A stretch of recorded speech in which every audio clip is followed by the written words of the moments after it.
Alors, petit article technique. Aston Martin a entièrement fait évoluer l'aéro de sa AMR 21. Donc c'est Tom McCullough, directeur de la performance de l'équipe, qui explique les raisons pour lesquelles son équipe a finalement perdu en performance cette année, et le travail qu'ils ont fait ensuite. C'est un fait bien connu que nous avons commencé la saison du mauvais pied, en raison de changements réglementaires, qui ont affecté les perfs aéros des F1 à faible inclinaison de fond plat par rapport à celles à forte inclinaison. Donc ça a affecté en gros principalement Mercedes et Aston Martin, vu que Aston Martin est quand même bien basé sur Mercedes, en termes de technique. Je dirais pas que c'est la même voiture non plus, faut pas exagérer, mais il y a de grosses similitudes. Red Bull, par contre, bah, c'est une des voitures qui avait une forte inclinaison, comme il dit là, donc ça les a moins affectés du coup. La faible inclinaison de la Mercedes était également un grand désavantage pour elle. Mais parce qu'elle avait été bien en tête en 2020, elle a moins rétrogradé que notre voiture, car nous étions à l'avant d'un milieu de peloton très compétitif l'année dernière. Ouais, bonne analyse, je suis d'accord avec ça.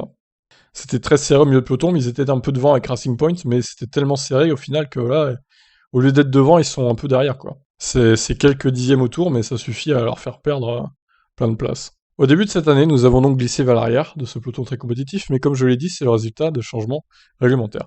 Depuis lors, cependant, je tiens à reconnaître l'énorme travail acharné qui a été effectué par nos collègues de l'aéro, de la conception et de la fabrication, qui ont inlassablement comblé ce déficit de performance, inventant et réalisant des évolutions aérodynamiques que nous avons évaluées en premier en CFD, puis testé en soufflerie, puis enfin fabriqué et installé sur notre F1. Il révèle que la MR21 a entièrement évolué sur le plan aérodynamique et externe.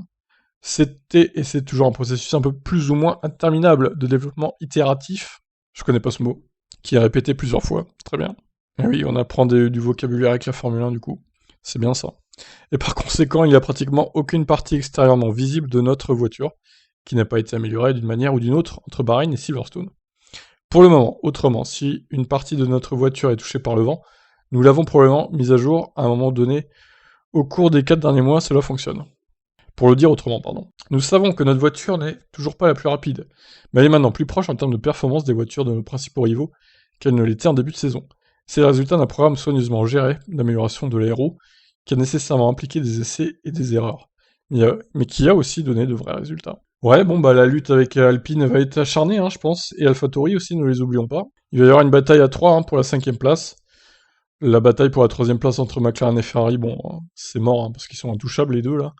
McLaren et Ferrari, puis la bataille pour la première place, évidemment, entre Red Bull et Mercedes. Donc plusieurs batailles à différents niveaux, c'est pas mal. Il y aura Williams vs Alfa Romeo aussi.